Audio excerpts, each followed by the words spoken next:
लोग रोते हैं, यानी मुल्क पाकिस्तान की खिलाफत, मुल्क पाकिस्तान की वजारत, हुक्मरानी, चलो ये फिर बड़ी बात हो जाएगी, एक मुल्क का वजीर, काउंसलर और ये नायब नाज़िम, जनरल सेक्रेटरी, एमपीए, ये लोगों से हाथ नहीं मिलाते, थोड़ी सी इज्जत इन्हें मिलती है।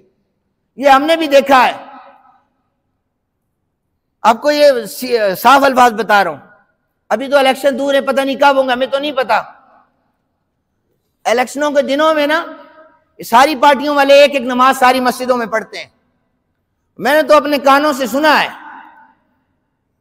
एक जनाजे में मैं यहां पर राजपूत ग्राउंड में था, तो अब मैं नाम नहीं लेता पार्टी कौन सी थी, मेरा तारुफ किसी को करवा रहे थे। वो कहते शाह साहब हैं, हम इनके पास नमाज पढ़ने जाते हैं और बड़े अरसे से पढ़ रहे हैं।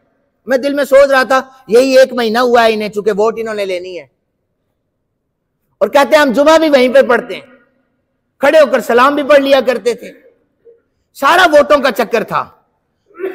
वो बंदे मुझे इलेक्शनों के बाद, जो आखिरी तारीख थी ना इलेक्शन, उसके बाद कभी नजर न मस्जिद में नहीं आई नजर। वो 5 साल बाद आएंगे, क्योंकि मेरा यहां पर पहला टेन्योर होगा ना, मेरे उसमें इलेक्शन पहली दफा आएंगे।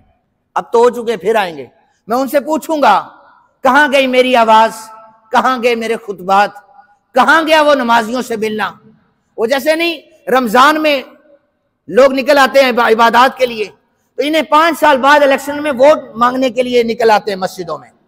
कोई जनाजा ये नहीं छोड़ते, कोई शादी ये नहीं छोड़ते, किसी के बच्चे को सुई चुभ जाए वहां पर भी पहुंच जाते, जनाब बताएं हम हाजिर हैं। उसके बाद अल्लाह खैर करे तो इन्होंने किसी से हाथ नहीं मिलाना। हजरत उमर बिन खत्ताब 22 लाख मुरब्बा मील पर हुक्मरानी करते हैं, और किसी ने आकर पूछा था कि तुम्हारे बादशाह सलामत कहां हैं? कहा बादशाह सलामत बकरियां चराने के लिए गए हुए हैं। अब वो तो प्राइम मिनिस्टर हैं, बकरियां कैसे चरा सकते हैं?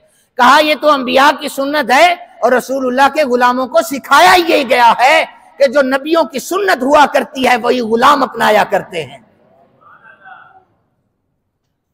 और जब कासिद ने जाकर देखा कि हो सकता है जंगल में कहीं पर कोई छप्पर बना होगा, जहां पर कोई अरीश लगा हुआ होगा, वहां पर जाहो जलाल से बैठे हुए होंगे, उसने देखा एक फकीर सो रहा है, कपड़ों पर पैवन लगे हुए हैं और माथे से पसीना टपक टपक कर वो जो 2 ईंटों का तकिया बनाया हुआ था उस पर गिर रहा है।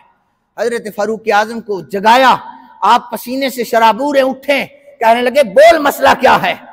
वो सुपर पावर वहां का कासिद आया था, अमीरुल मोमिनीन जंगल में पैवन लगे हुए कपड़ों में उससे मीटिंग कर रहे हैं।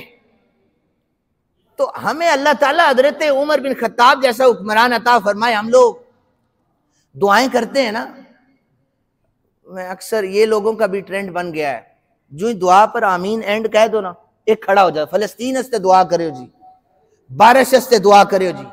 तो मैं अक्सर ना उनसे ये मैं कर देता हूं, लेकिन मैं अक्सर ये सवाल कर रहा होता हूं, अपने अमाल भी तो बदलने की कोशिश करो। तुम अपने अमाल बदलो, अल्लाह तुम्हें उमर बिन खत्ताब जैसा हुक्मरान अता फरमा देगा।